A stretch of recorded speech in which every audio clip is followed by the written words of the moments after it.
Il y a une seule raison d'être en ce moment pour ces camps-là, c'est d'accueillir des jeunes. On ne les a pas entendus chanter.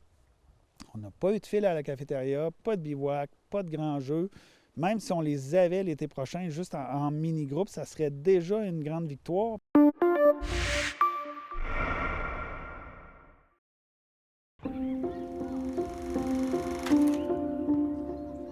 Quand tu fais le tour de tes sites l'été puis que tu vois justement que c'est vide, que tu n'entends pas les chants, les jeunes qui jouent un peu partout, ça vient-tu te chercher? Tu te dis-tu, ça sert pas la vocation que ça a à la base?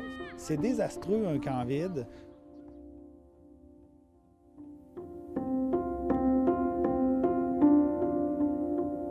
Je me souviens que mon premier totem, que j'ai toujours d'ailleurs, c'était marmotte éveillée. Oh! Parce que je faisais de l'insomnie.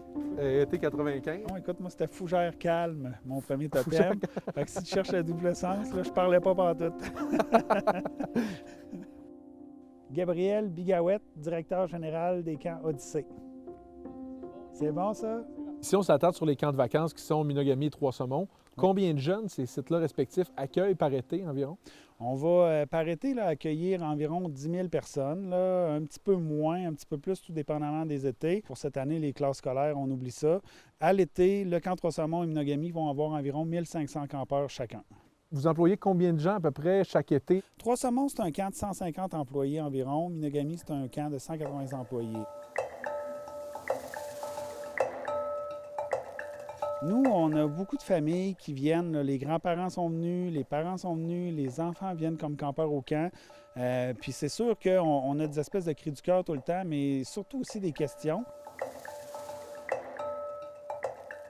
Les parents se demandent qu'est-ce qu'ils vont faire avec leurs enfants s'ils ne peuvent pas aller au camp. C'est sûr qu'il y a le camp de jour, mais le camp de vacances touche beaucoup les jeunes, 9, 10, 11, 12, les adolescents jusqu'à 16 ans, 17 ans. Nous, on a des campeurs de 19 ans aussi, là, sur des séjours en rivière. La communication avec la santé publique, elle se fait bien? On ne sait pas si ça va s'améliorer, mais présentement, la discussion est bonne, puis les balises qu'on a sont quand même raisonnables. Donc, ça nous rend quand même heureux. Avec les bâtiments pour les ressources, les moniteurs, les instructeurs. Donc, c'est quand même un quartier peuplé du camp Trois-Saumons ici, là. C'est quoi les mesures que vous pouvez prendre justement pour accueillir des gens sur les sites?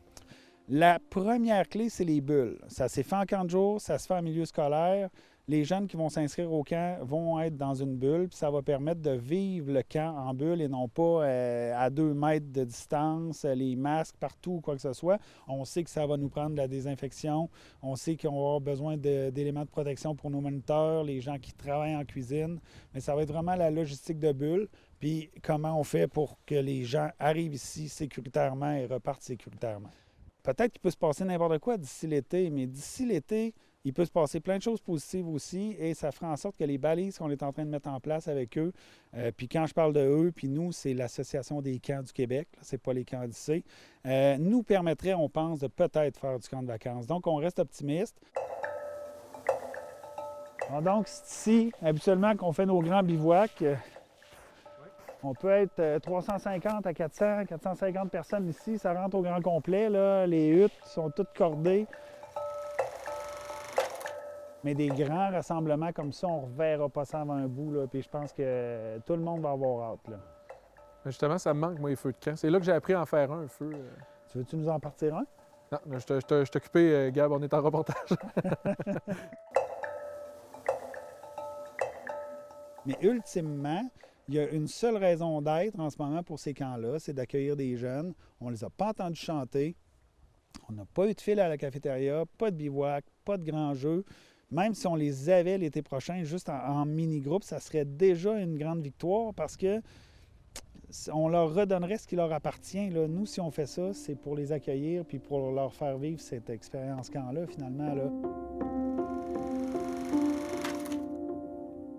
Au début, c'est exotique un camp de vacances vide pour ceux qui y travaillaient, mais après une semaine, 2 semaines, 3 semaines, je pense que tout le monde se rend compte que ça n'a pas de sens. Si jamais moi ça marche pas, mes affaires, il te reste une petite job pour moi? On te reprendrait n'importe quand.